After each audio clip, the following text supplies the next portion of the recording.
सम्माननीय प्रधानमन्त्री, गृहमन्त्री एवं विज्ञान प्रविधि तथा नवप्रवर्तन मन्त्री बालेन्द्र शाहको तर्फबाट माननीय कानुन न्याय तथा संसदीय मामिला मन्त्री शोभिता गौतमलाई प्रतिनिधि सभा सदस्य निर्वाचन पहिलो संशोधन विधेयक 2083 माथि विचार गरियोस् भन्ने प्रस्ताव प्रस्तुत गर्न अनुमति दिन्छु। मान्य मन्त्रीजी एकैछिन पख्नुस्। विपक्षी बेन्चका मान्य सदस्यहरू उठ्नु भएको छ, के का लागि उठ्नुभयो? मान्य सदस्यलाई माइक दिनु अगाडि विषय के हो, के का लागि उठ्नुभयो?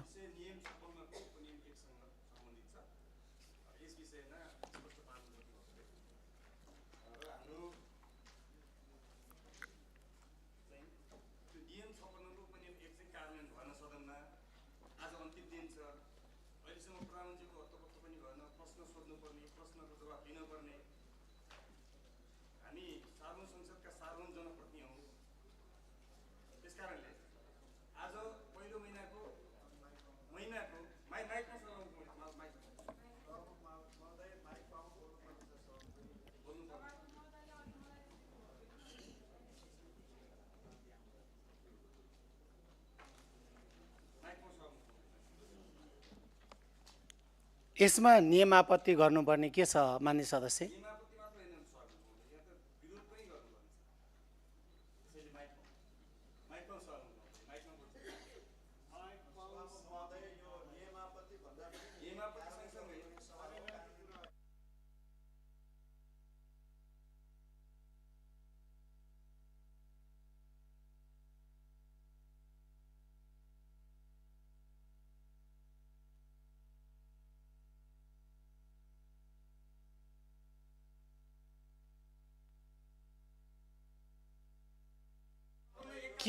के विषय स्पष्ट पार्न चाहन्छ मान्य सदस्य?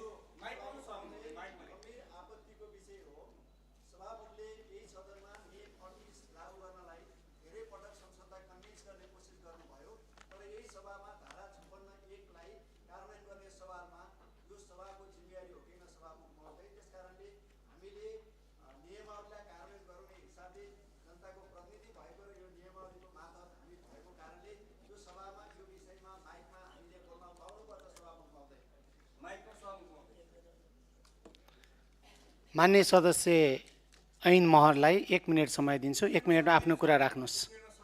1 मिनटमा आफ्नो कुरा राख्नुहोस्। 1 मिनटमा हुँदैन सभामुख महोदय। 1 मिनटमा सकिदैन, 1 मिनट बोल्दिन म। 1 मिनट बोल्न सकिदैन। मान्य सदस्य आर्यन लाईलाई समय दिन्छु। 1 मिनटमा आफ्नो कुरा राख्नुहोस्। 1 मिनटमा सकिदैन सभामुख महोदय। 1 मिनटमा सकिन्न सभामुख महोदय। कम्तीमा 3 मिनेट त पाउनु। यसमा समय नि। मान्य सदस्य युवराज दुलाललाई समय दिन्छु। 1 मिनटमा आफ्नो कुरा राख्नुहोस्। सभामुख महोदय यो विषय बोल्नलाई किन 1 मिनेट भनेर पालिसमा रुलिङ गरेर यो शासनै गरे जस्तो भयो सभामुख महोदय। यहाँ हाम्रो प्रतिपक्षका आवाजलाई कुण्ठित गर्ने, दबाउने कोसिस भयो नि सभामुख महोदय। बाहिर गएर बोलेका छैनौं। यो नियमावलीको नियम नीति तथा कार्यक्रमको मान्य सदस्यले समय माग्नुभयो। मैले मान्य सदस्यहरूलाई समय पालैसँग दिन कोसिस गरेँ। मान्य सदस्यहरूले सभामुखले दिएको समय मान्नु भएन। त्यसकारणले मान्य सदस्यहरूले सभामुखले दिएको समय नमान्ने, मान्य सदस्यहरूले समय माग्ने, सभामुखले समय दिँदा त्यो समय लिन्न भन्ने, यो चाहिँ मर्यादाभित्रै रहेका छौँ मान्य सदस्यहरू।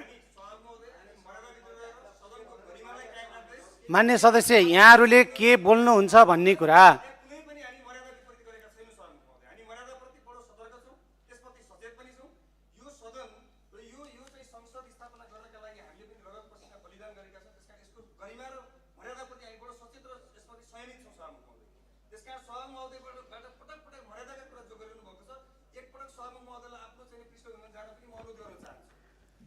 मान्य सदस्यलाई मैले समय नि दिएको छैन, माइक पनि दिएको छैन। मान्य सदस्य एकहोरो बोलिरहनु भएको छ। यो चाहिँ मर्यादामै छ मान्य सदस्य। मान्य सदस्य ऐन महरलाई, मान्य सदस्य ऐन महरलाई म समय दिन चाहन्छु। मान्य सदस्य ऐन महरले कति घण्टा समय माग्नुहुन्छ?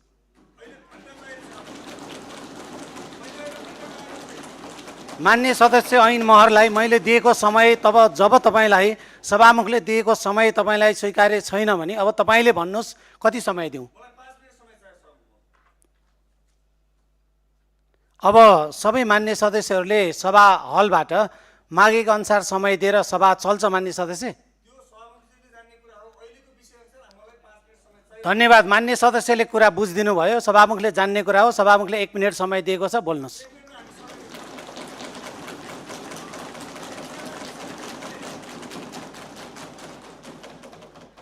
आवाजहरूलाई कुन्ठी गर्ने गरी दिनुभयो नि सभामुखले। 5 मिनेट भनेको मैले सभामुखले घन्टा भन्नुभयो, मैले घन्टा मागेको होइन नि। 1 मिनेट ठाउँमा 5 मिनेट मागेको सभामुखज्यू। त्यसकारण 5 मिनेट समय उपलब्ध गराइयोस्। हामी आफ्ना कुरा राख्छौँ। अरू मान्यज्यूहरूले पनि राख्नुहुन्छ। विषय गम्भीर छ, विषय अत्यन्त अरू मान्य सदस्यले राख्नुहुन्छ या राख्नुहुन्न, मान्य सदस्य यहाँलाई त्यो विषयमा पनि यहाँ मर्यादाबाट बाहिर गइराख्नु भएको छ। मान्य सदस्यलाई म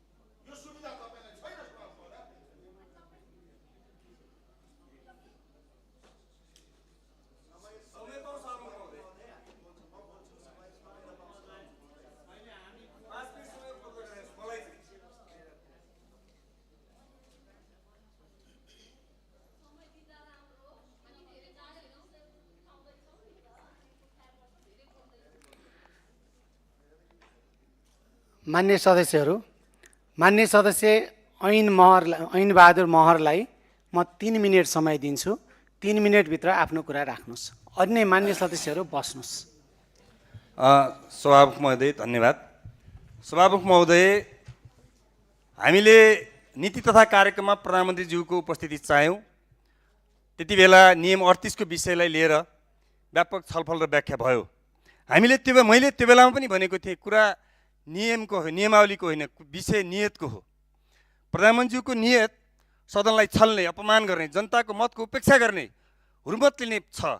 त्यसकारण चाहिँ संविधानको धारा 76 को 10 बमोजिम सदनप्रति उत्तरदायी बन्नुपर्छ सरकार, जनताका आवाजहरू सुनाइ गर्नुपर्छ र त्यसप्रति जवाफ दिनुपर्छ भनेर हामीले भनेका थियौँ।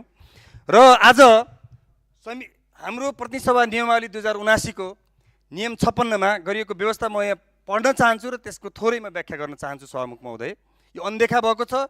यसलाई अनदेखा गरेर सदन अगाडि बढ्न खोजेको छ र जसले प्रधानमन्त्रीलाई थप स्वेच्छाचारी, थप निरङ्कुश र थप अधिनायकवादी बाटोमा हिँड्ने उत्प्रेरित गरेको छ। यो कुराले परिच्छेद 9 को प्रधानमन्त्रीसँग